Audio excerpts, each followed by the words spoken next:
Hey, everybody, and welcome to the Fantasy Fullback Dive, brought to you by the good people at the Roto Street Journal, acting as your lead blocker to fantasy championships, fantasy glory, fantasies beyond all your other fantasies, titles, trophies, everything in between. I'm your host, Nat the Truth Jones. With me, as always, the Wolf of Roto Street himself, coming off kind of a weird week in fantasy, as we are almost finished with week 8 right now, and some pretty harrowing news coming out of the NFL. Late yesterday, early today, that I'm sure is going to be leading off our show. Wolf, how you doing? How'd you do this week? Awful week 2 and 3 across my 5 main leagues. Not good in that sense at all. And as you said, I only have Henry in one league, but it really does suck when you see like the guy of the so-called tank that could never go down. And here we are. So I guess we might as well just jump right into it, don't we, Truth? And just get this like a Band-Aid. Let's rip this fucking thing off, huh? Yeah, let's do it. Derrick Henry officially is out 6 to 10 weeks. I know that's a pretty wide range, but man, as far as fantasy goes, that's it. I mean, you're probably not seeing him again. And also, let's face it, the Titans are probably going to cruise in their division. There's not a ton of incentive for them to bring him back for the fantasy playoffs. Maybe there's an outside chance they could bring him back for the real playoffs. They have signed Adrian Peterson to their team, interested in his fantasy outlook. Yeah, it's a foot injury. They say it's maybe a Jones fracture. Is that what it's called?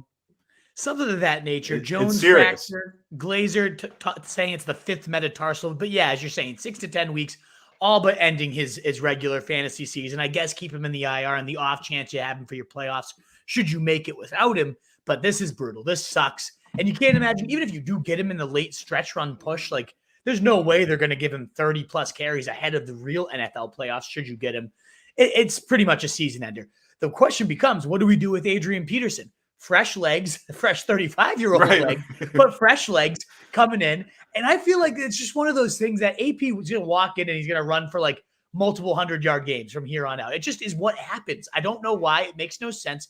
Last time he was on the field, it was pretty sluggish, 604 yards, 3.9 yards per carry for the Lions last year. But the year before that, on a bad Washington football team, this guy was ripping chunk play after chunk play, looking fully rejuvenated. I mean, nobody keeps their body in better shape at this age than Adrian Peterson.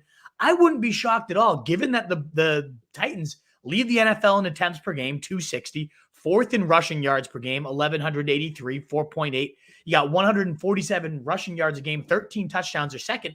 We talk about a ground pie. It's enormous. Now, granted, that was 90% of it went to Derrick Henry, literally 90%. It was insane. I think Jerry McNichols is their next closest with like 50 rushing yards or something absurd. It's not even close. But that also tells you they want someone else to come in here and take the load. McNichols has been primarily a third down back all year. I don't see him coming in and stepping up as the guy. I think Adrian Peterson truly is going to have a path to 12 to maybe even 20 weekly carries on one of the most run-centric attacks in the NFL. Is that nuts? What do you think? I don't think it's nuts. Although, after 2 weeks of watching it, we might look back on it and say, wow, that was nuts. What were we thinking? This is Adrian Peterson. He's like 1,000,000 years old. But, I mean, are you going out to pick this guy up on waivers?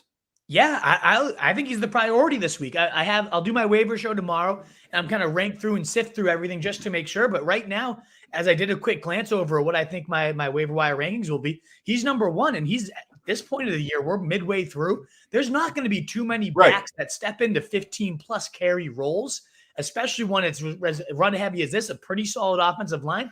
I think it's worth a decent amount of your fab, at least 40% or so. One of those empty the wallet type of plays, in my opinion. It's gross. It's Adrian Peterson, but yeah. Right, but we're going into week 9. Like you said, it's not like there's a lot on waivers, right? What are you waiting for at this point? And, any sort of waiver pickup, or at least most of them, they're crapshoots anyway. And this seems like probably the best crapshoot of the week by far, actually. 100%. And the only thing that would ding that, we'll know ahead of time tomorrow because the trade deadline wraps up tomorrow. They could make a move. Prayers up that they will go after Melvin Gordon, free Javonte Williams. Dearness Johnson. I mean, exactly, right? Like someone of that nature that frees up another back and gets a solid mouth in there. Because, I mean, Adrian Peterson, the volume will be there. And I honestly think the touchdowns and a handful of yards will be, but it's not sexy. You put Melvin Gordon there, and he's right back into running back 1 status, while Javonte Williams becomes 1 as well. So I'm really intrigued to see what happens there. Of course, in the passing game, too, yes, they're going to try to keep their ground identity, no doubt, but you can't. I mean, Henry was your identity. This is obviously going to impact Tannehill, more pass attempts. And that notion, obviously, A.J. Brown, we're seeing him. We're going to talk about him in a little bit as the wide receiver 1 season returning. Monstrous 30-plus fantasy point day this last week. I think a lot more of those are going to be on the docket. We'll see him potentially become the actual engine where it's been Henry's for so long. Maybe we see 10-plus targets a week coming A.J. Brown's way. Yeah, it's not crazy. Like I said, we might look back on it in a couple weeks and say that was really dumb of us, but it's not crazy. Hey, before we go on to the next big injury, give us a like, everybody. Help us grow, guys. That does get the pack, get more views in here, shares, retweets, all that good stuff. Continue to get that on in here. We have one more big injury, and then we'll hit all your risers, falls. And, of course, if you have some Monday Night Football questions, get them on in. We'll hit them all before kickoff, as we always do. So let us know what we can do to help you out. So this one actually made me really sad too. I'm not exactly like a fan of this guy or anything, but it was one of those injuries when you see it, you're just like, you cringe, right? Like you're just like, I didn't want to watch that. His leg just bent in completely the wrong way. Yeah. It was one of those where you almost like expected to see like his bones sticking out of his leg or something, but luckily it wasn't that. Unluckily though, it was he tore his ACL. I mean, the guy's done for a long time. And Taysom Hill coming back, I believe he was on the IR. Maybe he was dealing with a concussion or something. I don't remember what it was. But he's going to be back. Is he going to be the guy? Is Trevor Siemian going to be the guy? He looked okay, I guess. Wasn't it kind of crazy how good Trevor Siemian looked after how much we've dumped on him in the past for ruining us and everybody else? Come on. Yeah. No, was that Trevor Siemian? It was Trevor Siemian back in the day, right? If I'm not mistaken. Well, it was Brock Osweiler. It was Brock Osweiler might have been the worst of it. Siemian was part of that train at some point, though, right? Was he really? Are you sure? Because I thought he was the one who showed up in Denver when Osweiler left. Oh, maybe that's what it was. Yeah, that could actually be it. You're right. Okay, I'll give you that one. Osweiler is the name I'm thinking of, the shit pie, all that good stuff. But yeah, let's talk about Jameis. I mean, first, I actually do like Jameis. I know you're like, yeah, you don't have that big read. I think he's just fun to watch. It's gross. It's weird the way his body's flailing all over the place. But I love the energy the guy's been playing with, and it's such a good comeback story. He seemed like he was out there to make some plays, too. It's too bad that game got cut short. I would have loved to see Jameis revenge game. I'm glad they won. You saw how crazy he was going in the locker room. Yeah, that was cool. I did like that. The team loves him. It just sucks to see someone like this on a rebound type of narrative get it cut short, especially against his old former team. So prayers up for him. Speedy recovery. He did have some MCL damage apparently too, so that does make this something that could linger longer in the rehab. But Taysom Hill, yes, expected back from the concussion as early as this week, getting a perfect juicy matchup against Atlanta. He faced Atlanta twice last year, went for 28 and 27 in the 2 games against him. In fact, Taysom Hill was the QB6 for the 4 weeks that he started, behind only Rodgers, Watson, Mahomes, Kirk Cousins, and Tannehill over that span, averaging 21.6 points per game. He averaged 0.94 points per dropback. That's the most of all time from the last 10 years in fantasy points per dropback. Granted, a lot of that's boosted because he doesn't drop back all that much and he runs all over the place. But still, it just goes to show you what type of upside this guy has throughout his games. So that could be intriguing. The thing you got to note about that too, though, it's not just going to impact him and his own value. One, again, I want to emphasize, if you need a QB, you got to go sprint out and go get this guy because 21 points per game is no joke. Top 6 last year, more points than anyone in 2019. Like that's a lot of value there. But it will impact Alvin Kamara potentially. We saw him get tanked by Taysom Hill last year. In his 4 games with Hill, he averaged 14.2 points per game, 2.5 receptions per game, and only 4 total targets. We saw him have 27.43 points per game in the other 9 contests with Drew Brees. And granted, those numbers had taken a little bit of a hit with Jameis, but certainly not nearly the hit they're going to take with Taysom Hill. So that could hurt. We'll talk about Mark Ingram's role as well in a little bit and how involved he was this last week. So not great news for Alvin Kamara seeing this Jameis Winston injury. Should Taysom Hill be the guy? And you got to expect that that's going to be the case moving forward. Yeah, and the Saints are 5-2. I mean, crazy. Tough defense, right? Hard physical team. Like they're someone nobody should want to play in the NFC heading into the playoffs by any means. That's a tough team right there. Yeah, your boy doesn't do well against him. No, Tommy B. He'll beat him when the matters most, though. That's for sure. In terms of Monday Night Football, just to make sure you guys are aware, it sounds like both Tony and Shepard are going to be active tonight in a great matchup against the Chiefs. I said this all week. Fire them up. Get them in the lineups. Let's wait it out for them because they're worth it. You could have Slayton as a stash should you wait, but these guys are going to be playing. Great news for Danny Dimes as well. If that was your streamer, you're waiting for Dak last night and he's not playing, this is great news for his value. He could have a big field day. In showdown games, I'm going to be stacking Danny with Tony, with Shepard to run back with a couple of those big Chiefs options. Really like that play as well. I did recommend a lot of people go to these Giants guys over the Cowboys guys last night, given that the Cooper Rush thing happened. We'll talk about why that would have been a mistake. I can't believe that still. We'll get there in a little bit, but I think these guys have to be in your lineups if you've been waiting it out for them, for sure. All right, let's talk about quarterbacks. We're going to go back and forth on these. Let's talk about Carson Wentz, who has become kind of a favored streaming option lately, but I mean, maybe possibly sniffing low-end starter. I don't know. He just kind of scores fantasy points no matter what. I don't really get it. I'm not overly impressed with what I'm seeing out there, although he's doing some stuff that's pretty good. But anyway, I mean, he's scored at least 17 fantasy points in all but one game, and he's thrown multiple touchdown passes, I think, in like the last 5 or 6 games, and he's like the only guy to have done that over that period of time. So whatever. He's also facing the Jets next week, so you could do a lot worse. Yeah, 20 points too in 3 of his last 4 games. Impressive stuff. But as you're saying, real life wise, I mean, some of those interceptions just horrendous. Yeah, they're just costing the team the game. But at the end of the day, it doesn't really matter fantasy wise if he's getting the job done, and he certainly is. So if you need a streamer and you miss out on Taysom Hill, he's out there. Carson Wentz in a lot of leagues right now. Justin Fields also out there in almost every league, given how horrendous he's been. Guess he just had to get rid of Matt Nagy, though. First time he's actually used the right way. Throws for only 175 and 1 touchdown, but that's not what matters. It's that he had 10 carries for over 100 yards and a TD on the ground, and that is what we wanted to see. And it looked, you could just see how much more the defense was threatened. Receivers were running more wide open. Again, 19 of 27, by far the highest pass completion rate of the year for Justin Fields, and it's no doubt a lot of that came because he was on the move. He was doing the things that make him comfortable.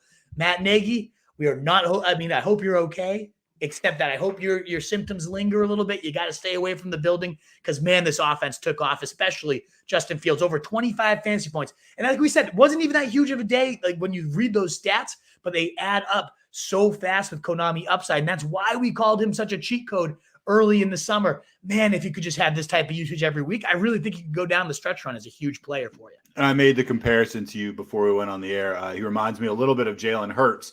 I like that. Game's not exactly, but I mean, a guy that you look at him and he doesn't exactly pop off the page or anything like that.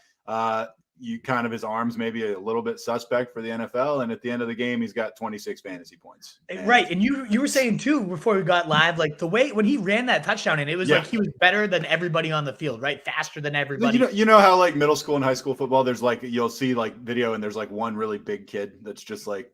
Yeah. But that's kind of how that play looked to me. Nobody was coming near him. It was kind of crazy. Right. And do another quarterback. Let's go. Let's hit another household name, Mike White. And I like that we have LOL literally next to it on the show notes. Mike White, 37 of 45 for 405 yards, 3 touchdowns, 2 picks in the Jets' unlikely 34-31 win against the Bengals. I'll bet a lot of people lost a lot of money on that. Yeah, absolutely. What a crazy swing. I couldn't believe this. Unbelievable performance. I actually think he set a record for the most straight completions in his first start of any quarterback of all time. Of all time. Going in the history books. I believe it was 12 straight completions to start the game. 14 if you count his 2 picks in a row to come off right after 12 straight completions. The ball didn't touch the field for 14 straight passes. He's the best quarterback that's probably played for the Jets in, 20 years? Seriously, though. Maybe more. I don't know. I'm just guessing. This whole offense looked significantly better. We'll talk about we're going to get to running backs right away, so we might as well just lead it off with Michael Carter and the impact this had. But everybody, even without Corey Davis, this offense was looking like a really just very viable option for Elijah Moore having his best game of the year. Crowder going 8 for 80. Just everything was functioning better with Mike White. I wonder what the team does. Certainly you can play it a little bit slower, getting Zach Wilson back from the injury, who might even practice this week. I don't see any reason to rush this guy out with Mike White. And if you're in a 2 QB league, I mean, this is a potential desperation streamer, but the Colts defense is nothing special in the secondary, among the bottom 5 in PFF's coverage grades. So certainly a potential option. But what you're really hoping for with Mike White is Michael Carter. My good Lord, the volume this guy saw. Maybe the single biggest riser if the quarterback switch happens. 15 carries, 77 yards, and a score. But what we really love to see is 14 targets, 9 catches, 95 yards through the air. That is 29 running back opportunities, folks. 70% of the snaps, 58% of the routes, 15 of the 20 carries went to him, 14 targets. I just want to keep saying that again. Nearly 30% target share. This has now been back-to-back weeks. 44% of Mike White's passes last week, 40% of this week went to the running back. We kind of emphasized that on the pregame show. It was something that, you wanted to keep note of, but I was not ready to go all in a Mike White-led offense. Now there should be no hesitation playing Carter as long as this guy's the QB. And really, I think rest of year, you can't go back to Ty Johnson, right? At this point, unbelievable performance from him. It's funny. I was streaming a defense this week. I had to get rid of my defense, and I wanted to pick up the Bengals. I mean, Bengals Jets. I was like, oh yeah, that's money. And I bet $1 and somebody else bid $2, and so I didn't get it. And so I grudgingly picked up the Steelers, who completely shut down the Browns. Meanwhile, had I picked up the Bengals, I would have gotten -6 points or something like that. Funny how these things being work okay for fantasy because they had so many turnovers. They had like a 7-point day, but certainly not like I bid $2, so they didn't get the job done in that sense by any means. Yeah, that's true. All right, well, let's talk about the other guy that's kind of broken out and established himself in the backfield. Eli Mitchell, guy that I bid $40-some on in week 1 waivers. He's been great. He had 18 carries, 137 yards, and a touchdown. And the stat here is 7.2 yards after contact per attempt. That almost sounds impossible, but right. That's like amazing. That's his average. I mean, he's seen 81% of the 49ers running back carries in the full games he's had, which he's had 4 of them. I mean, the rest of the Niners running backs are insignificant, right? 100%. It's one of our favorite running schemes. That zone blocking scheme is unbelievable, and he's really hit his stride in it. Now, it sucks that he's seeing no receiving work because I'm sure he could get it done if he did. But averaging 5.5 yards per clip, 17-plus carries in 4 or 5 games, that type of running back workload within this type of scheme has him right on that running back 1 fringe. He's one of the biggest risers yet again to see it back-to-back. Now, 4 weeks really whenever he's healthy. I know a lot of people, Jeff Wilson, when he comes back, no. Eli Mitchell, as long as he's healthy, he has clearly taken over this backfield. Shanahan loves the guy, and I see no reason he's going to go away from him anytime soon. And he did run as many routes as JaMychal Hasty this last week, so I know there's not a ton of receiving work, but he's out there for as many receiving downs. That's an important development there, for sure. Now we'll move on to the Eagles' mess. Oh, my God. Anybody that blew their load on Gainwell, and I'm going to kind of pat myself on the back a little bit here. I cautioned everybody. I'm not going to blow my load on Waiver Wire Tuesday when we talked about him on the sit start show. A lot of questions. And I said, I'm pretty skeptical. The fact that they had Boston Scott see more carries as soon as it went down. Now there's rumblings Jordan Howard's going to be activated. And what did we see? 29 snaps for Boston Scott, 20 for Gainwell, and 16 for Jordan Howard.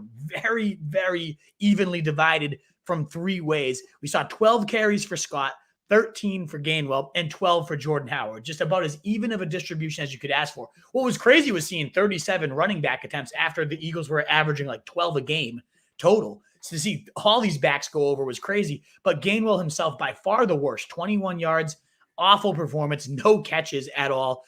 Boston Scott actually saw the only target from running backs. He had the best game too, 60 yards, 2 scores. From in close as well, getting some goal line volume. We also saw Jordan Howard get 2 scores from in close. So clearly it's just a nightmare of a situation. The only guy I'd really want to use ever, I think part of this was facing Detroit. They scored so many points from their backfield. I think going forward, Boston Scott's really the only one I trust until Miles Sanders comes back. What a disgusting game, though, from the Eagles backs. I'm not really – man, by the way, the Lions are so terrible. So bad.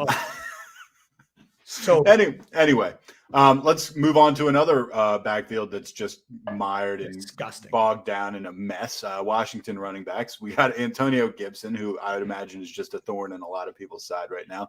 And the question is J.D. McKissic the guy to target? His stat line: 3 carries, 10 yards. Well, that blows. But 8 catches for 83 yards, which more than makes up for the lack of rushing. You know what I mean? Oh, yeah. I mean, Gibson's been on the injury report all the time, basically. Why not roll the dice with this guy, right? Exactly. It seems to me like McKissic's the one moving forward. 32 snaps compared to 23 for Gibson. But what makes this even more concerning is 16 snaps went to Patterson, who ultimately saw the most opportunities of the running backs, 12 potential opportunities compared to 11 for both Gibson and McKissick combined. This now becomes a three-headed nightmare. The only one I really can trust moving forward is the clear-cut receiving back, and that's McKissick, given how bad this defense is, over 30 points allowed per game. I mean, they're going to need to throw more often than they don't. McKissick's really the only one I trust. To me, Gibson is, I don't know, man. I don't know if I can trust him in my lineup. I guess bye week hell, you might have to at some points, but he's definitely, punched his ticket towards bust of the year, at least one of the nominees. Just an awful, awful season all around. And Patterson getting involved, maybe a waiver wire pickup himself, does not help this at all. We also have James Robinson. Unlike Derrick Henry, James Robinson did have a foot injury, but it was not a serious one. Potentially day-to-day, they're saying right now, Adam Schefter labeled him. Questionable to face the Bills. Should he be out? Carlos Hyde could be an intriguing streamer. Now, the Bills is a tough matchup, but we did see Hyde get pretty much all the work, 9 carries, 32 yards. What was more intriguing was the 6 catches for 40 yards, that receiving volume. So he did see 15 total touches. I think there was only 18 total touches to running backs once James Robinson went down. So nearly all of it went to Carlos Hyde. A viable streamer should Robinson be out, but it sounds like it's not going to be anything serious. Browns running backs, now that Nick Chubb is back, Dearness Johnson, who had his moment in the sun last week. This week he had 4 rushes for 22, but he did score. And he also had 1 catch for 7 yards. Nick Chubb, meanwhile, 16 rushes for 61. And he also had 1 catch for 8 yards. So neither of those guys doing much receiving work out of the backfield. But any thoughts on that? I mean, you think Dearness is going to carry any value? I don't know. This was ugly to only see 4 carries go his way, 1 target, 1 catch. And he just dropped a couple balls too, which was ugly. I guess this was on here more so to highlight Chubb didn't really see his role elevated at all without Hunt, which sucks. 1 target, 35% route rate. Like, this guy can catch the ball and he can run routes very well. I was hoping to see kind of that 3 down. Well, that was what he was advertised at, right? Yeah. Like, that's why we liked him as much as we did. It's like there's only a handful of 3 down bell cow guys. We thought he was one of them. Yeah. We've been wrong. And he didn't get the role this week. Now, maybe it was coming off injury. They're kind of giving him a lighter load and letting him work his way in. It was a tough Steelers team. All of those things can be true, but it was just a discouraging performance for sure for anybody hoping for a huge Chubb breakout game. The last 2 backfields, these were both impacted by the same player here. Mark Ingram, returning to New Orleans, had a pretty solid day. 6 carries, 27 yards, also having 2 catches for 25, looking spry, getting down there, running after contact. He played 22 snaps compared to 51 for Kamara. That was pretty impactful. 9 routes run compared to 21 for Kamara. Did see 2 targets to 4 for Alvin Kamara, 19 carries going to Kamara versus 6 for Ingram. So it wasn't by any means that near even split that we used to see a few years ago with these guys, but still the most meaningful workload that's been siphoned away from Kamara this season. The season low in his snaps, still saw 20 plus touches. He's still going to be an every week must start, but he does take a little bit of hit on the rest of the season big board with Taysom Hill now at likely starter and Mark Ingram carving himself out a pretty good role. Remember, Latavius Murray had his best games as a Saint when we had Taysom Hill at QB, other than, of course, the games when Alvin Kamara missed time. But I do think Mark Ingram, you got the handcuff with benefits upside and out there in a ton of leagues. We talked about Adrian Peterson being one of the top pickups between, Ingram and Boston Scott. There's a lot of sneaky running back value that you don't typically find this late in the season on the waiver wire. He's certainly one of them. Well, you want to talk about value. I want to talk about whatever the opposite of value is, and that's the Houston backfield. Let's get rid of Mark Ingram. Let's bring in David Johnson. I think, they talked maybe he'd be their featured guy. And my featured guy rushed 2 times for 4 yards.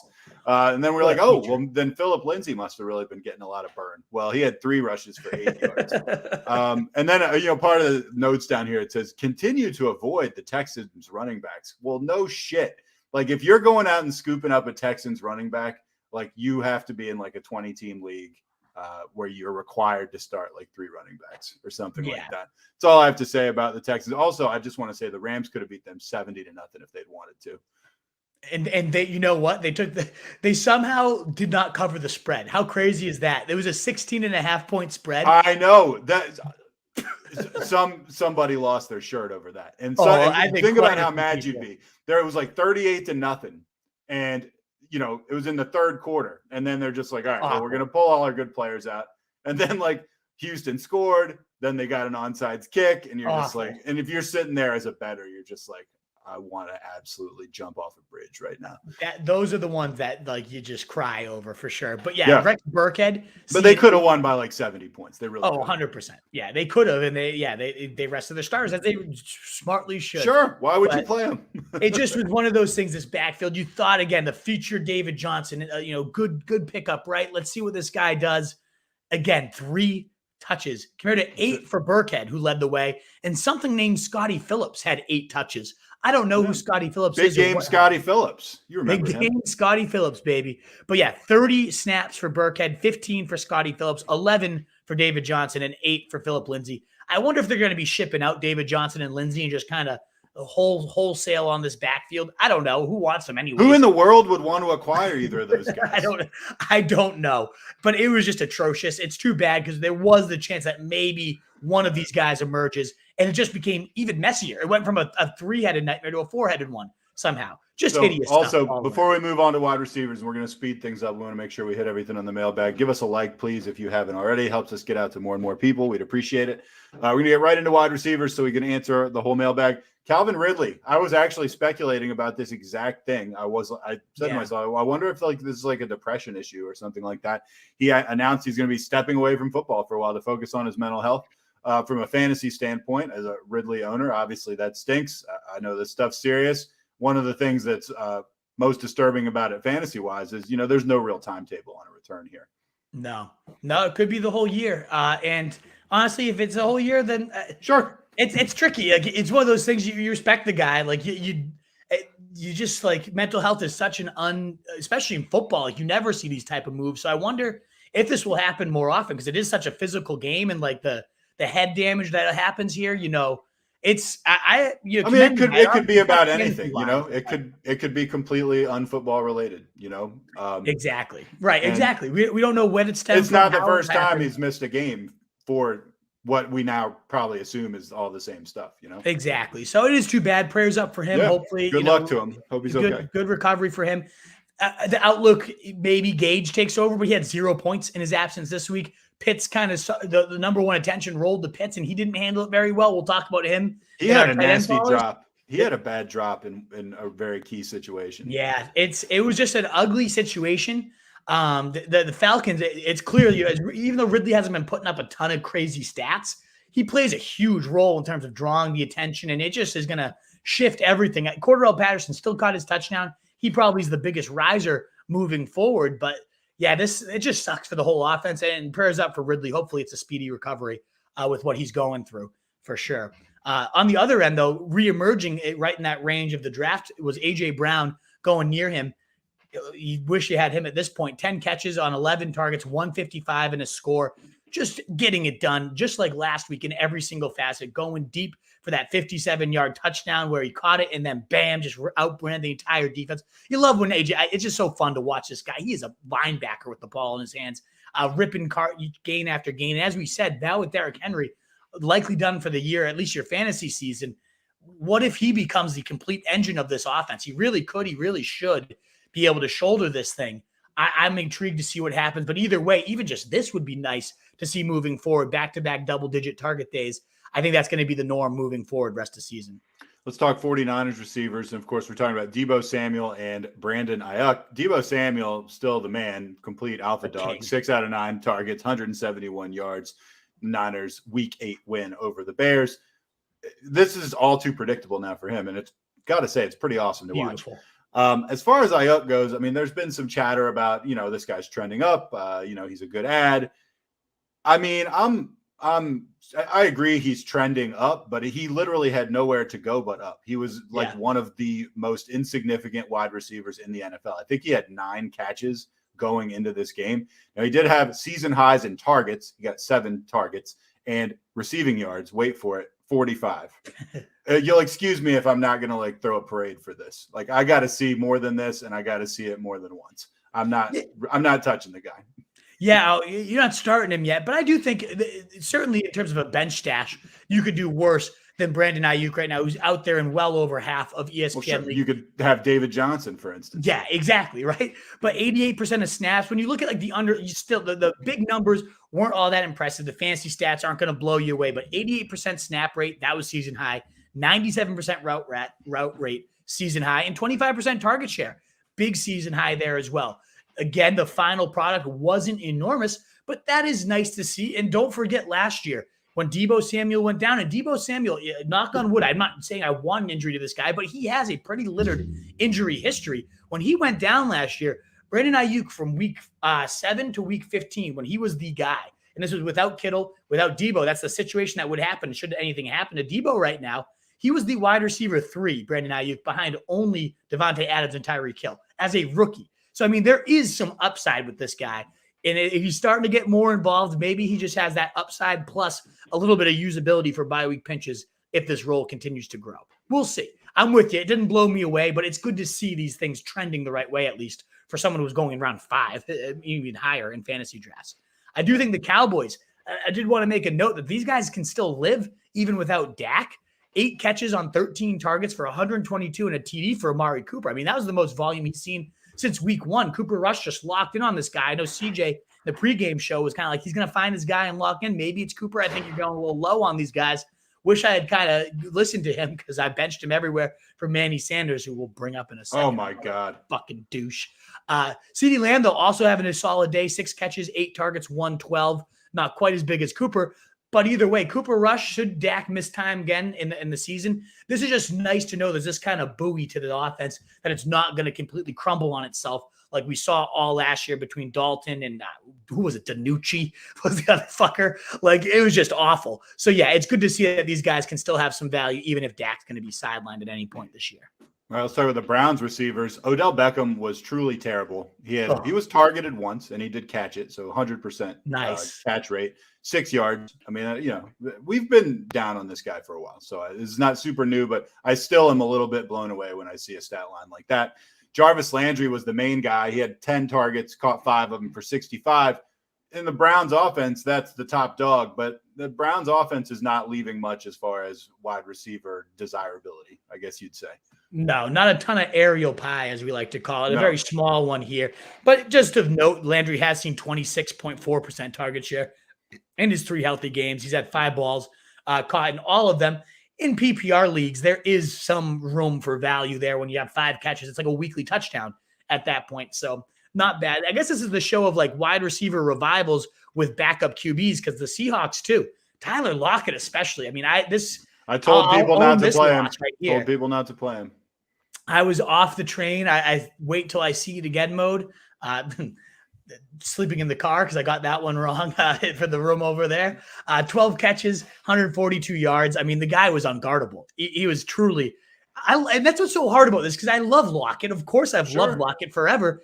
Geno Smith hasn't been able to deliver him the ball for 3 straight weeks. It's like, I can't do this anymore. I have to wait and see. And then, of course, you put him on the bench and you get a game like that.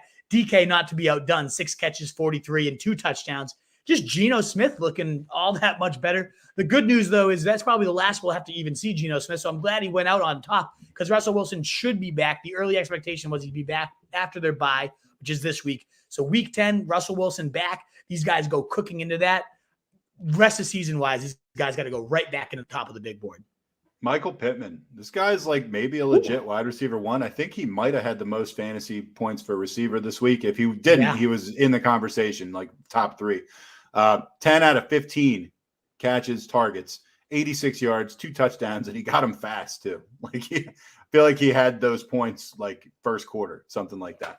Yeah, both touchdowns at least. And then the catches continued to just chunk up. And this was nice to see. I know T.Y. Hilton was in and out, but there was some speculation. Last time out, Pittman just didn't get it done and Hilton out-targeted him. And there was some people expecting Hilton to end up being the top dog here. This was clearly not the case. Pittman walked right in. I'm the alpha. He was in all my DFS lineups, and that worked out pretty well for me. So great to see that. This guy again on a short week against the Jets, and we already know Hilton's not playing this next week. Just another lock him into your lineup, a top 15 guy potentially moving forward. We'll see where he lands on the rest of the season big board tonight. Also another guy bouncing back. First game in a while, Devonta Parker walks right into 11 targets, hauls in 8 of them for 85.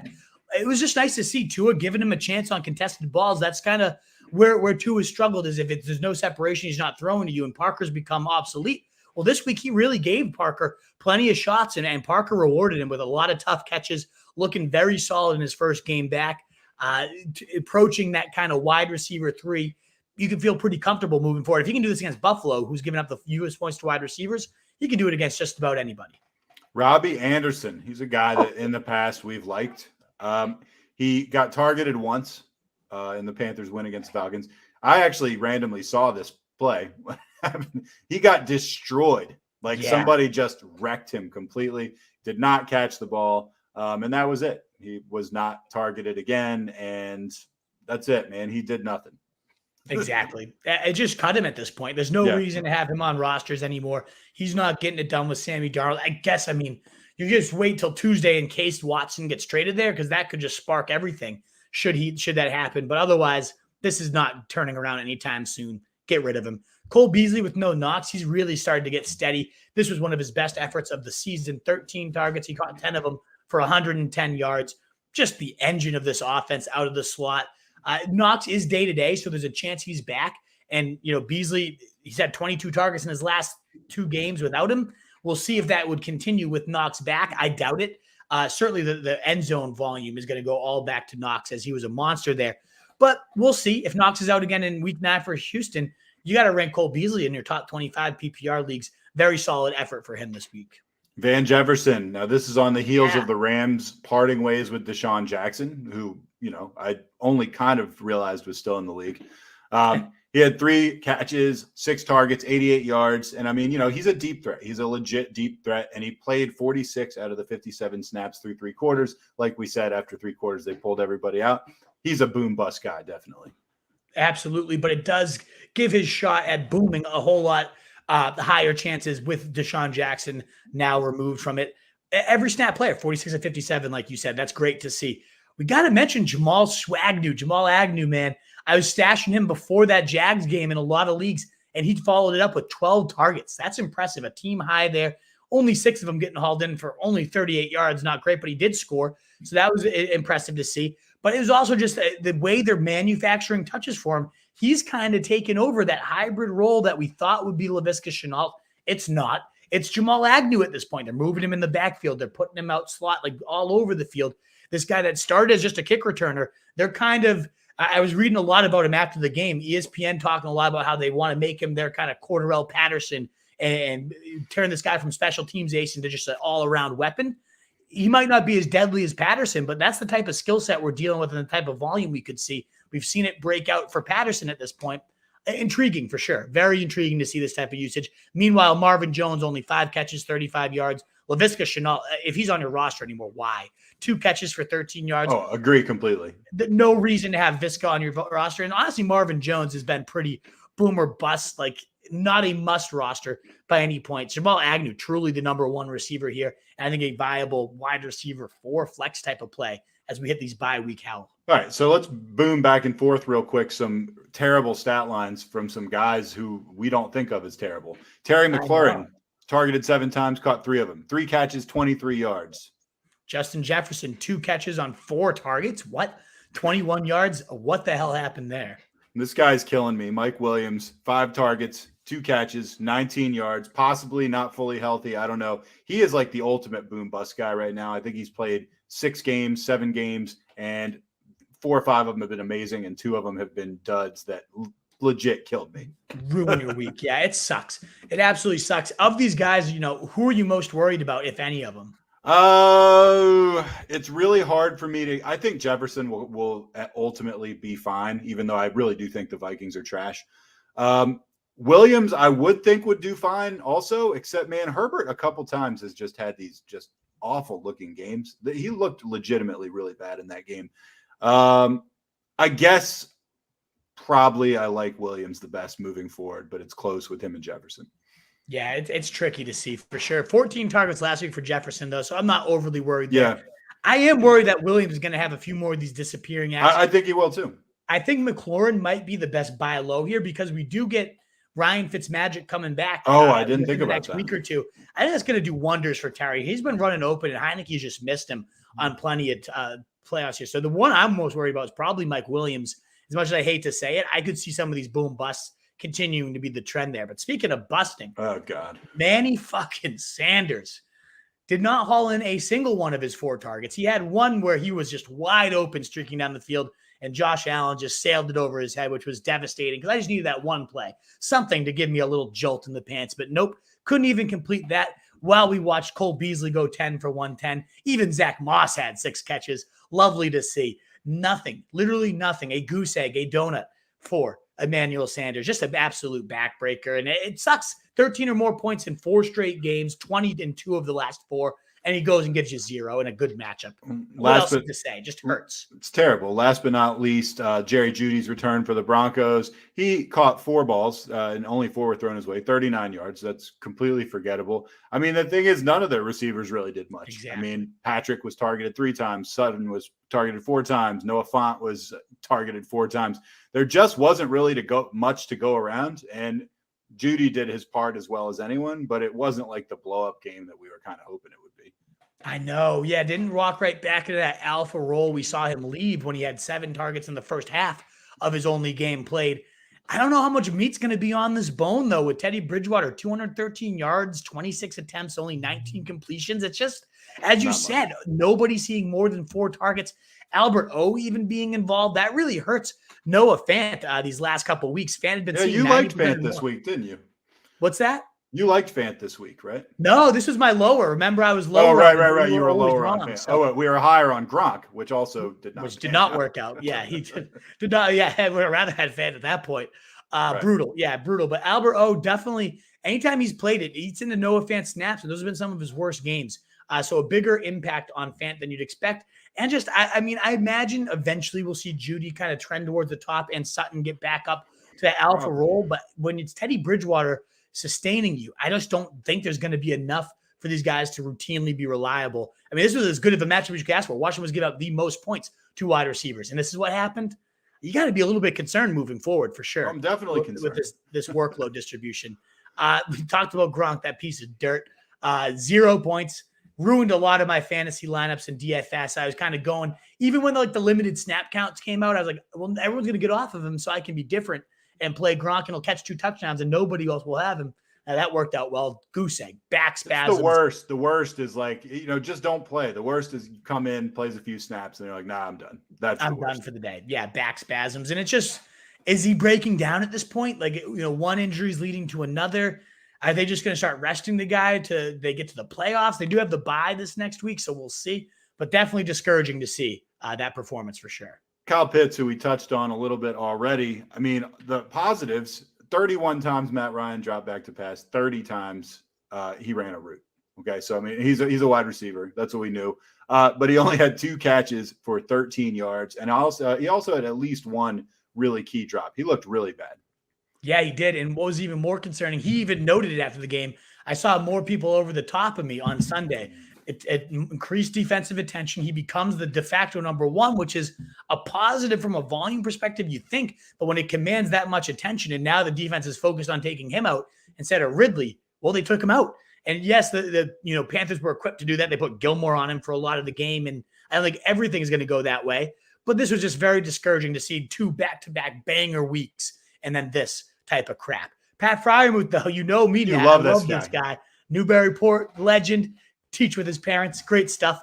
Hauled in a beautiful one-handed, tipped it in the air and caught awesome. It. It was just one of the best touchdown catches you'll see this year. He's now ran a route on 69% of Big Ben's dropbacks this week. It's only been about 58% routes run these last 2 weeks, but even on just a minimal share like that, he's almost at 20% target share right now. Good in the red zone, as we just saw. He had 44 yards and a score this last week. At tight end, I mean, this is a guy that can definitely be on your streaming radar moving forward. Hey, speaking of great catches, do you see that catch T. Higgins made? Yeah.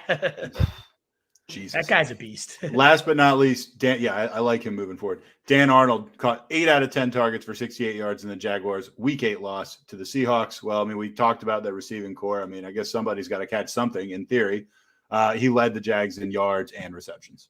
Yeah, seeing about 8 targets a game, nearly 5 catches a game. PPR leagues, that's some value to that. Both of these guys, Dan Arnold and Jamal Agnew, out-targeting Laviska Shenault and Marvin Jones, which raise your hand if you saw that happening this year. Holy shit, craziness. But that's just what's happening under Urban Meyers. Awesome, folks. We now have about 40 questions to hit, so let us make sure we get on over to the mailbag. All right, taking it to the top. Josh says, sup, Josh. What's up, Josh? Charlie says, RIP to Team Derrick and the Dominoes. Man, they're falling like dominoes right now. Absolutely. That sucks, man. Awful stuff. Mike Schneider, this week may finally be the week I break my 6-game losing streak. I need 27 from Mahomes. Man, we're pulling for you, bud. Let's go, Mike. I want to see you break that streak for sure. I have no vested interest in that, so let's hope you break the streak, my man. Best Denny of luck. Jennings, I need 23 from Kelsey, half-point PPR, and I need Henry not to be injured. And fuck you, Sirianni. Yeah, well, you're not going to get the Henry part. 6 to 10 weeks. Brutal stuff. Indeed, F you, Sirianni. Although they came off a huge win. But yeah, 23 from Kelsey, certainly within the realm of possibilities for this guy. Giants are no good. Yeah, absolutely there. But we meant to ask for, as we get to your questions, guys, that thumbs up button, YouTube, Facebook, Twitter, wherever you're at, shares, retweets, all that good stuff. Keep helping the Wolfpack grow, guys. We would greatly appreciate it if you haven't hit that thumbs up already. Gary W. says, what's up, gents? What's up, Great Gary? to see you, Gary. Welcome back to the show. Denny says, after the Eagles ran the ball 46 times, Miles Sanders texted Sirianni, hell yeah, coach. Yeah. I wonder if that's actually a true story, Denny. I know. It should be. Does Denny know someone? Gary W., I picked up AP as a free agent before he signed with Tennessee this morning. I dropped Kansas City's kicker for the lotto ticket. Seems like a good roll of the dice. I already have the week 1 with Mahomes still to play and way up. LMAO. Why not? Right? No, I agree completely. Laugh that ass off, Gary. I absolutely agree. Well played. Let's see what happens. But as we talked about, I think he's a good bet for 12 to 20 touches any given week. And in that offense, there's going to be some good touchdowns to be had. I mean, if you can ever drop anybody for a kicker, like to see how things play out for a couple days, you should always do it. Zafrika, what reasonable RB2 do you think I could target if I'm trying to trade someone like Lockett or Woods to get a playable replacement for Henry? That's a good question. It's hard to answer, though, because, I mean, can you think of like a name or like a range? Yeah, I'm trying to think like maybe Cordarrelle Patterson, if he's eligible at running back, would be right in that range. He's way more. Don't you think he's way more valuable than either of those guys? I think he is, but I don't know that the fantasy owners right now value him that way. I think everybody just in the fantasy community talks about that guy as the ultimate sell high, and he's not. These are the type of guys where you would have to package, like you could trade him straight up, and you'll probably like. I feel like that's just kind of that no man's land of running back, where it's like, I don't know. I'm pulling up my rest of the season big board right now, so I can give you a couple names, Zafrika, to give you a solid answer here. Like, let me just tell you that your Cordarrelle Patterson, I want to say average per game, like his per game average. I think he's like the RB 5 or 6. So like he's much more valuable than these guys. These guys are like wide receiver 35 or something. Yeah. I mean, I 100% agree. I just don't know that they're valued in the fantasy community that way. Well, if you could find someone, if you could get him for one of those guys, do it in a second. Absolutely. I think you're looking more so like the Leonard Fournette, like Eli Mitchell, Damian Harris. Like that's the type of range you're probably looking at with these guys. So what I would recommend, if you can somehow pull it off, is can you do those guys plus a low-end RB2 and get to that DeAndre Swift, Joe Mixon, Aaron Jones, like maybe Nick Chubb type of tier, Jonathan Taylor potentially even. Could you do a package with one of these guys? I'd rather move Woods than Lockett. I'm pumped to see Russell Wilson coming back for Lockett's value moving forward. If it's one or the other, I'd rather have Lockett on my team than Woods as well.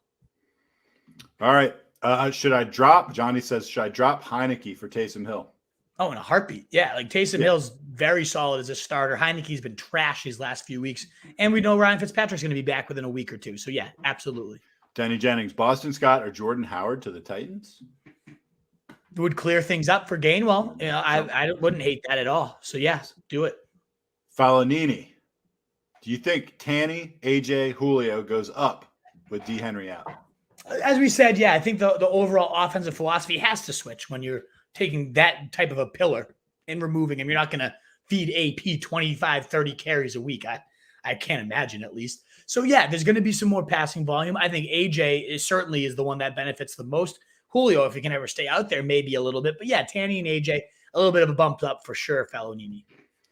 Ward Willis, can we end the Gainwell hype now? Hey, you never were hearing it that much from us. Like, I know. We talked about the upside the guy had, but we were very adamant that this was a gross backfield to start, that we were not buying that much into this. And we weren't a lot of time. I was recommending to sit Gainwell and a lot of sit starts. So yes, we were never really driving the hype train, and we certainly won't be jumping aboard anytime soon. No. Also, I just checked PPR average points per game. Cordell Patterson is 7th. But one of the people he's behind is CMC, and he's only played 2 games. So he's really 6th. I mean, that's big value, man. That's not 19.2 a game. Daniel Howland, is Javonte Williams worth holding on to anymore? I'll always say yes to this because the player's just so damn good. He's tied for the league lead in 30-plus yard runs despite seeing minimal carries. Every time he gets a touch, he looks fantastic. So, if Melvin Gordon goes down, if Melvin Gordon gets traded, whatever might happen. We just saw the Broncos make a big move with shipping out Von Miller. Like, you never know that Melvin Gordon might not be the next one. He's off his contract next year. There could be a time where they ride Williams. And if he starts getting 15 to 20 touches, this guy will be a league winner down the stretch, Daniel. He's too good to drop, in my opinion. I would not be cutting him by any means. Juke Collier, need to buy low running back since Derrick Henry went down. Who would you suggest we going for him 6 and 2? Well, we just kind of went into that. What do you think? Anything? Yeah, different? we just talked to maybe Leonard Fournette coming off that bad week this week could be a solid one. Maybe people don't believe in Eli Mitchell as good as he's been, and you could get low. If Cordell Patterson, his owner, is still a lot of people trying to bail out. You could maybe go after those guys. I've seen Antonio Gibson as like a buy low. That's not a situation I'm trying to get invested in. Maybe David Montgomery coming back from an injury in a week or two is a guy you could try to snag. But yeah, it all depends on what you're giving up and what the other teams have. Depending on how he does tonight, maybe Daryl Williams falls into that category too. Yeah, although CEH will be back soon enough. So I think Daryl Williams is better than CEH. He might be. I'm just going to say, I wouldn't necessarily assume CEH should get that job back. Ben Tomzik, what's up, gentlemen? I picked up Cooper Rush last night to block my opponent who had Dak. Having a QB this week, need 9 points from Tony and Booker tonight. Yeah, you would have been looking at like a 30. How many points did he end up putting up? Like probably 20-something, right? Cooper Rush. He had a few touchdowns. Low 20s. That was a smart play, Ben. That's how you do it. You play a defense, you get rewarded for it. You got to be able to get 9 points from Tony and Booker. I think Tony alone should have 15 myself. Big on to him tonight. And Booker against that bad Chiefs D should get a touchdown at some point. I think you're in really good shape, Ben. Randall says, and this is a string of things, he says, should I trade CEH for Henry in case he doesn't need surgery help? And then he said he's giving me 5 minutes to make a decision, and then it counted down after that. It's like 3 minutes now. Well, that's too bad. We probably missed this. I wouldn't be doing it. It seems like he's absolutely going to have the surgery. I don't know. I mean, I guess it's worth a try if you think you can make it to the playoffs, but useless. That's good. Whatever. Daniel says, is Tyler Boyd back to being playable again? No. I mean, he's the clear number 3, maybe number 4 in the passing game. Yeah, I'm not into him. So no. Yeah, I mean, yeah, he had that touchdown, but I'm not buying that. No. Robert Moreno, the goose egg from Sanders will have me sweating tonight. I should have played Harris instead. I'm only up 16 points going against D. Williams with nobody on my roster. That could be tight, man. I know in ESPN in the league I'm in, Williams is projected to get 15. So yeah, that's going to be a nice sweat for you, Robert. Good luck. He only had 4 points last week if you want to have a good calming breath. But yeah, against the Giants, they're going to be able to run. So buckle up, baby. Good luck. I hope you get the win, Robert. Yeah. Danny says, played Gainwell over Carter. Fuck you again, Sirianni. Yeah. That's a big F you to Sirianni. My brother Alex did the same thing. Oh, God. Yeah. So he's saying, I'm putting on my clown makeup right now in the mirror for playing Gainwell over Carter. Awful stuff. Andrew McGrady says the Javonte owner and with Denver trading Miller, I'm hoping they're looking towards the future. Hopefully they move Gordon. Yeah, what do you think about Von Miller, by the way, going to the Rams? I mean, I know he hasn't been great lately. It's still kind of exciting. Aaron Donald and Von Miller on the same line. That's fucking nuts. That defense is going to be something special. How can they afford all this? Yeah, they don't draft. They literally don't have draft picks ever. They just keep blowing their draft picks away. They gave up a second and a third in this upcoming draft to do that. We'll see if it pans out for him. But yeah, I'm with you, Andrew. That's kind of what I was answering that other question about, should I cut Javonte? I think absolutely not. I mean, I doubt Gordon's contract is going to get absorbed, but maybe, just maybe. And if it does, Javonte is going to go completely ballistic. I absolutely need it too. As you said, that would be huge for our teams. Cameron Q. Geckel. I played him over Lockett in 2 leagues. Brutal. I don't know which guy you mean, but I can't imagine. He might be in Sanders, Manny Sanders. That piece of dirt. And I would have done the same thing. Just so you know, Cameron, I recommended that exact move to somebody, and I feel like an idiot now, but I liked it at the time. I played him over Cooper, and Cooper would have won me my league. So yeah, we're feeling that pain together. I guess if it's any type of silver lining for you guys, and maybe it is, maybe it's not. When we give bad advice, it's usually bad advice. Also following ourselves. We don't give advice and then not follow it. So if I had Sanders at 20 and I had Cooper at 25 because of the Cooper rush shit, it screwed me. So yeah, I'm right there in the boat with you. So we make a bad call, we're usually impacted by it too. So we can share in our misery if that helps at all. It doesn't, I know, but at least we're both kicked in the balls. Isn't that nice? Yeah, it is nice. Eli Robinson, should I accept the trade where I lose Nick Chubb and Prescott, but I acquire Mixon and Rodgers? It feels like a pretty lateral move. Yeah, it's pretty even.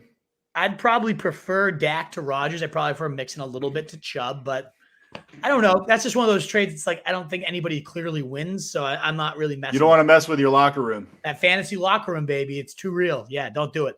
Tacky T, I lost Henry and I need a running back. Do I trade Antonio Brown for Gibson or Javonte and Boyd? I'm screwed. No, Antonio Brown's better than that. Antonio Brown, just so you know, and I have all these average per game stats.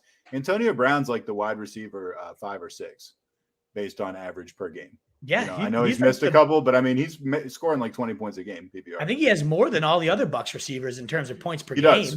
He does. He's I got to say, it's impressive what the Bucs receivers have put up. I mean, I think Evans might be averaging the least, and he's averaging like almost 18 points a game. It's fucking insane. I mean, they are feeding 3 wide receivers. That is what we call an aerial pie. That's like an aerial buffet. Like that. Yeah. That is unbelievable. But no, I think you're selling a little too short. I think Gibson's not something I'm trying to get involved with right now. Javonte, I mean, if a Melvin Gordon trade happened, then yeah, I think Antonio Brown for him would be worthwhile. But until then, we just saw it. Melvin Gordon had 2 touchdowns and Javonte had 5 fucking fantasy points. Like it's just an unreliable situation right now. You're giving up a receiver that's putting up nearly 20 a game. I can't do that. For Edmonds straight up, probably still not. Like I would not. You're selling too low on AB. I know you're desperate. I know this injury hurts, but I think you can shop around a little bit more and try to get something better than that. Larry Vegas. Let's just say Larry Vegas. Sat Michael Carter, 27.7 against the Bengals to play, and Manny Sanders, 0 against Miami in my flex after losing Ridley. That's how the Ridley thing, that creates, the dominoes start to fall. And, that's where you ended up. That sucks. It ended up in the gutter. If it gets any consolation, I would have said very firmly Sanders over Carter. Like that wouldn't even been a question for me. So I know that doesn't sound good now, given that Carter just had 14 fucking targets. Unbelievable. But how could we have known? Fantasy is just such a crazy game sometimes. Ward says, is Bateman a good replacement for Ridley? I mean, he's serviceable. Wouldn't call it a one-to-one replacement by any means, but he had 80 yards the last time out, 6 targets in both weeks. Like he's something. It's not the worst type of replacement. I wouldn't say it's hand in hand or like immediate slides in, but yeah, it's something. You got to do what you got to do. Christian says, I got sent Thielen and Evans for DK and D-Hop. He's the one with Thielen. Should he do it? I would take DK and D-Hop. Yeah. Yes, too. I would do that. Absolutely. Me too. CJ, an unnamed RSJ expert, told me to sit Mike Carter for Sterling Shepard. So I just need Shepard to outscore Mahomes tonight. Wish me luck. Good luck. Good luck, CJ. What idiot would recommend that? Ugh. I know. God, they must have morons working there. What's good, guys? Any thoughts on Mekhi Sargent taking over the lead for Henry? That's a fullback. I have no thoughts on it. Yeah. If I'm not mistaken, he's like a pass protecting fullback type. So I don't see that happening. No, I think it's going to be AP. She done. Is it worth a stab? Okay, maybe. Why not? But to me, it's AP at this point. He's probably going to see 15 plus carries a week. So maybe I don't know. I don't know enough about him. I'll do some more research on him. But right now, I don't think he's anything special. Mike Clay. I have Mitchell, Eckler, Henderson, J-Rob, Javonte. My wide receivers are hurting. Mike Williams, Judy, Shepard, Corey Davis, Ayuk, and A-Rob. Planning on shipping Mitchell out until the J-Rob injury. With these running back injuries this year, should I hold or get a deal going? I would definitely hold Mitchell if you can.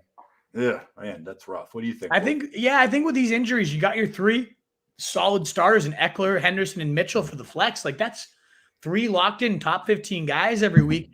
It gives you the flexibility to buy some time for Javonte to blossom, for J-Rob to get himself healthy again. Once you have, if J-Rob gets healthy and you got 4 guys and now you can't play him, then yeah, you probably want to package one of those guys with one of your wide receivers and upgrade there. But until then, until J-Rob's healthy or until Javonte takes over or Gordon's out of there, I think you got to wait this one out because you got 3 solid guys, and that's a good place to be, Mike Clay. I wouldn't be looking to. Then Mike says Mitchell for Terry. I would rather have Mitchell. I might actually take that. Given your situation, I do think Terry's going to. I get it's circumstantial, like you said. I think with what's his name, Fitzmagic coming back, I think I would take that. If that's on the table for you, I would do that, Mike. I would not, Mike. CJ Fryermuth is from Pentucket, former classmate of RSJ legend Keegs, R.I.P. Did Keegs die? Did Keegs it was die? a good pouring out for our fallen soldier. He got a girlfriend, wife, who knows at this point, but he hasn't been heard from since. All right, man, we missed one of our favorites, one of our legends. Robert Moreno says, do you think stashing Jeff Wilson is still good, or is Mitchell pretty much sealed up the job now? I personally think that Mitchell's the guy. I don't know. What do you think, Will? Yeah, I mean, Mitchell's definitely the guy. It's one of those things, if you have the IR spot and no one else is tickling it, then yeah, why not stash Wilson? Because Mitchell is smaller. Like, hey, we can't pretend like there's no injury risk here. Dude, he looks good, though. Oh, he looks great. Like, his speed, the way he hits the hole. That running back scheme just makes everybody look great, too. So, yeah, I mean, definitely worth stashing because of how good the scheme is. As long as you don't need the IR spot for anybody else, worth it. And again, guys, if you don't mind, as we get closer to kickoff, again, we got 10 minutes. We'll try to hit every single question. It doesn't look like there's too many set starts, though, tonight. So we'll just kind of roll through the rest. But that thumbs up on YouTube, Facebook, Periscope does help us get out to more people. It would be so appreciated if you consider. Troy Cohen, thinking of starting Michael Carter over Mitchell. Thoughts? You mean like next week? No, I love Mitchell. And I like Carter a lot, especially if Mike White's playing. But I don't know how you bench Mitchell. Like we said, 81% of the carries in his 4 starts. I'm waiting. I'm playing Mitchell over Carter. Zach Hensel needs 16 from Butker to win by half a point. I don't like your chances, Zach. Don't love your chances. Not impossible, but probably not happening, Zach. Good luck, though. I hope you get it. Yeah, pulling for you. Troy says, do I start Devonta Parker or Jerry Judy this week? I don't know the matchups off the top of my head. After what Parker just did against Buffalo, it might be tough to go against him, but I do think Judy's going to get more and more involved as it goes. I need to see the matchups, Troy. Wednesday, do my ranking show. Come on back, 7 p.m. Eastern time, and I'll give you a much better answer. Mitch Chavez, I grabbed AP off waivers as soon as news broke as a free agent in ESPN leagues today. Nice job, Mitch. Good move. I think it's a great play. He's going to get a ton of carries, a ton of volume, especially in standard leagues. I think it's a great play. I know we already asked for thumbs up too, but I do see some new names here. If you haven't already, you like what we're doing, hit that sub. Help us get up to where we're steadily climbing 10, 15, 20, 30 a week. We're going to hit that 2K number. I feel it by the end of the year. So if you want to help us hit that goal, you like what we're doing, and you want your questions answered nightly, Monday through Thursday, 7 p.m. Eastern time, on the weekends as well. Sub, hit that bell, know when we're live. It'd mean a lot to us, Wolfpack. Mike Duty, I need less than 13 from Hill to win. I'm a dead man walking.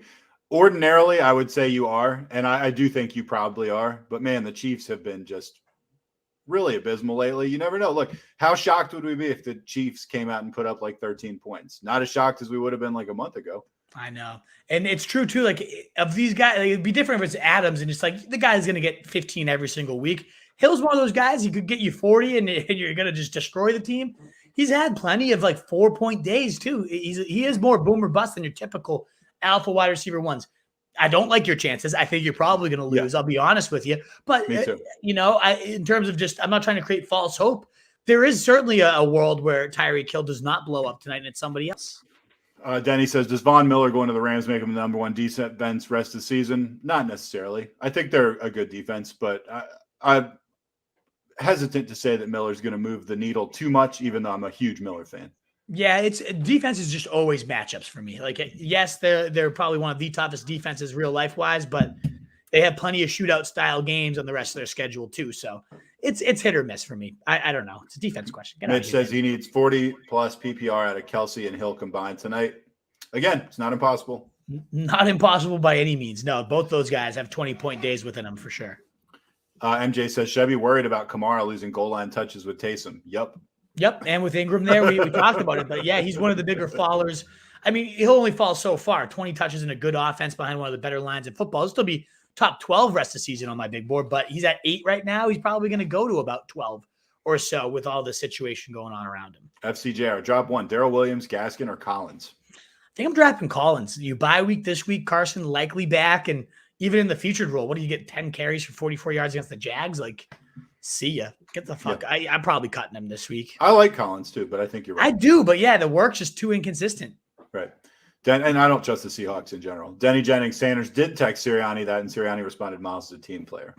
See, Denny's got his ear to the ground. Yeah, there we go. Our Eagles beat right there. I love it. Joseph Rosenball, was it okay to drop Kenyon Drake for Peterson?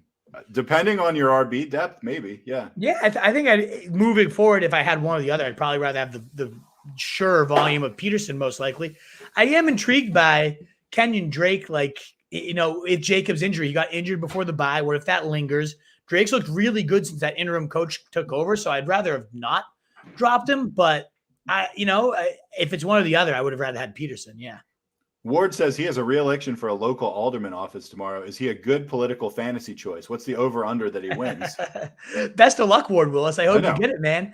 What's your stance on education? Then I can give you a firm answer whether I'd elect you or not. But no, I hope you win. You're loyal. Right. I know you got loyalty here because you come here every time. So you're at least a slight favorite. Your re-election, people like the incumbent. You're probably minus 200, something like that. Yeah, I'd give you I'm stamping it. You got the Wolf's approval, baby. Let's go, Ward Willis. Yeah, good luck. Let us know if you win. Gillard Polillo, I have Goddard and Kittle. I'm trying to trade Goddard for a running back. What do you think I can get? I don't know. He's not that. I mean, he's been solid with the Ertz trade, but like, who is trading a very actual usable running back for Goddard?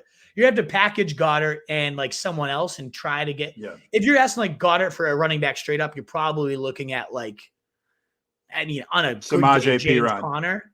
Like, no, come on, man. Probably too much. Miles Gaskin, maybe. Like, Chuba Hubbard. I think that's too much, dude. I really. Yeah, I don't think anybody's going to be. I mean, how much better than a tight end you could get off waivers is Dallas Goedert? Like a couple points. Yeah, I don't think you're getting much. It's just the way of the positions. Running backs are far too valuable. Yeah. Maybe you could pull off McKissick, who I think is too undervalued in leagues. Maybe you could go for something like that. But yeah, I think you're probably expecting me to be like, yeah, I'll go for it. Tight end one, but no, nobody's sprinting out to get Goddard. I think you have to package him with someone else if you really want someone that's going to move the needle. Mitch says he needs Tony to flip tonight. Could certainly do it, man. He's got some huge upside. Mike Clay says rank Godwin, Jefferson, McLaurin, and DK rest of the season. I like that. It's a good question. I'd probably now with the DK getting Wilson back, I'd probably have DK the top. I mean, Godwin has to be right there given how steady he is in this offense. I think I'm going to be ranking through these tonight, but I'll probably go DK, Godwin, Jefferson, McLaurin is how I do that. But they're all in the same tier. They're all right there. That's my exact order. Roth, Tiberius, Kane. I need a 40 burger from Tony. So yeah, we're going to interpret that as fucked. Yeah, I think you are. Sorry. Yeah.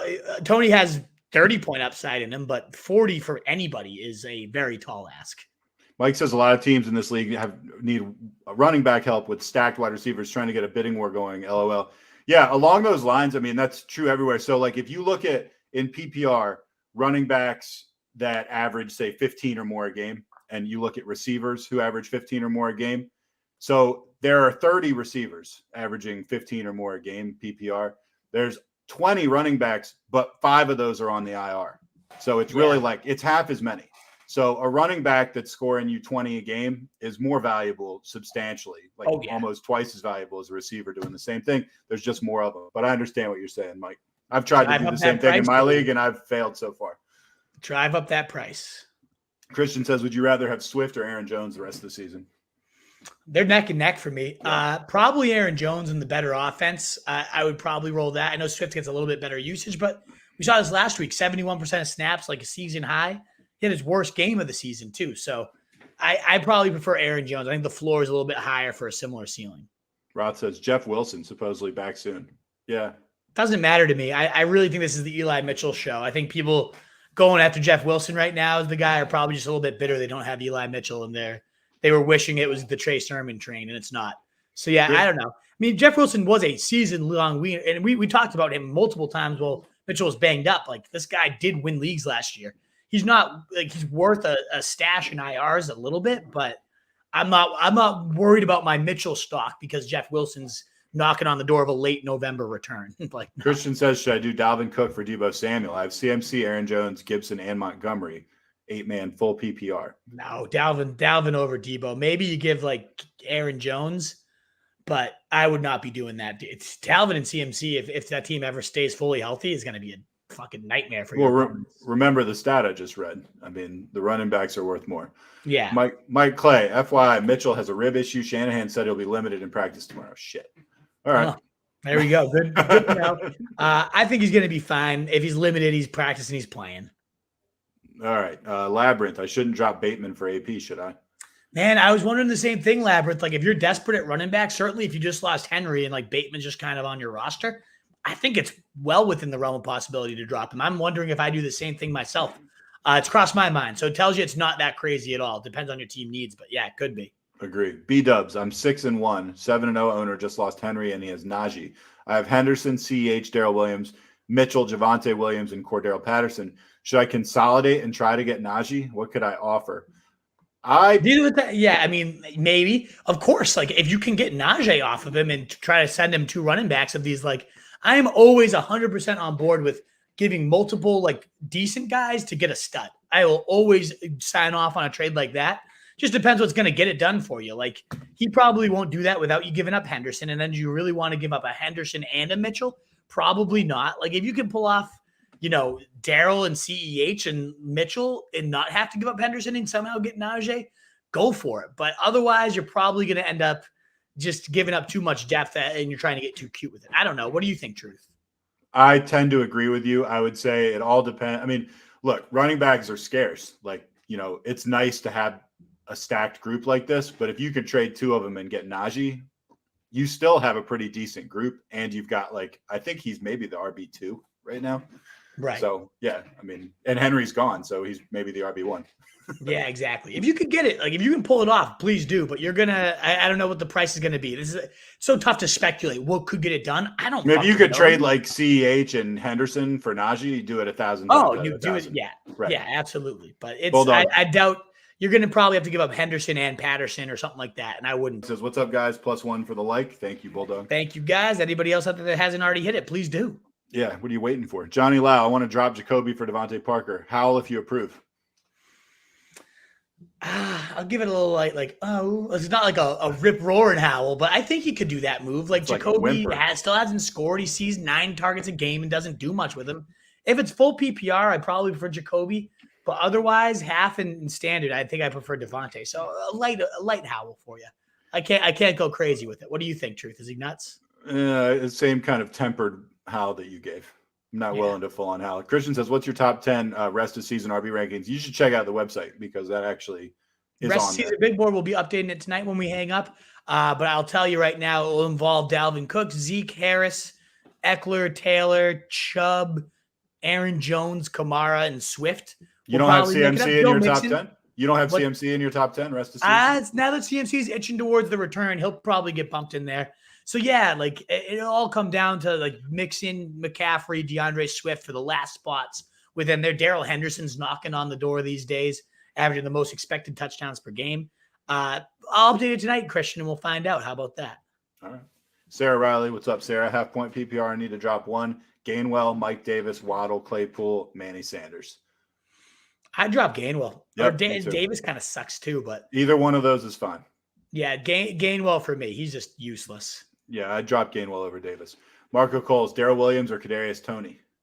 I think Daryl Williams is definitely the safer option in most cases. Now, if you're sitting here like a 25 underdog, I do think Toney has the more blow-up upside, but I'd be going Daryl Williams in most cases. Denny, one more thing before I go. F you, Sirianni. I will forgive you if Kelsey gets 23. Thanks, gents. Thanks, Danny. Denny. Let's go, Kelsey. FCJR, somebody drop Miles Sanders. Do I attempt to target this off the waiver wire? I mean, we saw the run heavier approach. I think it's okay if you can put him in your IR spot. Craze, help me out. I just traded A.J. Brown and Noah Fant for Pittman, Claypool, Robert Woods, and Waller. Do you think it was a good trade? I do. Yeah, Jesus. I mean, I really do love A.J. Brown moving forward, but you got some really legit players. I mean, this is not like a... Pittman's really good, man. And Pittman's awesome. Woods is coming into his own. Like Waller at tight end. Waller is a huge upgrade over Font. I think he's one of the biggest buy lows in fantasy. So I think Kreza, like that's... Normally I'm on the side of like the less players for more players, but I feel like you've got some pretty good studs there out of that deal. So I'm into it. Robert Moreno, I know your waiver wire show is tomorrow, but barring any crazy drops this week, Taysom Hill, Justin Fields, or Tua are the best available for Brady's bye week. I'm thinking Taysom, but do you really think he's reliable in his first week back from concussion? If he's playing, he's out there. There's no difference like at that point. So yeah, I would go Taysom out of all those guys. Agree. Last but not least, where do you rank D-Hop and DK for the rest of the season, full PPR? Who do you like more? I prefer, that's a good one. Probably DK. The volume just isn't there for Hopkins right now this year. They're going to both be top 8, though. I'll tell you that much, Christian. So, yeah, check out the RotoStreetJournal.com. I'll have my updated big board by 10 o'clock or so tonight. So go and check that for sure. And he says, last but not least, appreciate the input. Dropped a like and a sub. Thanks, man. Hope you guys have a good night. You too. Absolutely. Thanks so much for joining. Hopefully we'll see you at more broadcasts in the future. Really appreciate you guys being here. And that goes out to anybody that's caught this and you're still with us. That like does help, as does subs, as we try to get to 2K over the next month. It would mean the world if you guys haven't already, if you'd like to do that. So thanks again so much for being here, guys. You can find all this content at RotoStreetJournal.com. We breed and feed you fantasy wolves. I'm the wolf. I'm the truth. A world full of fantasy sheep, guys. Be the wolf. Later. Later.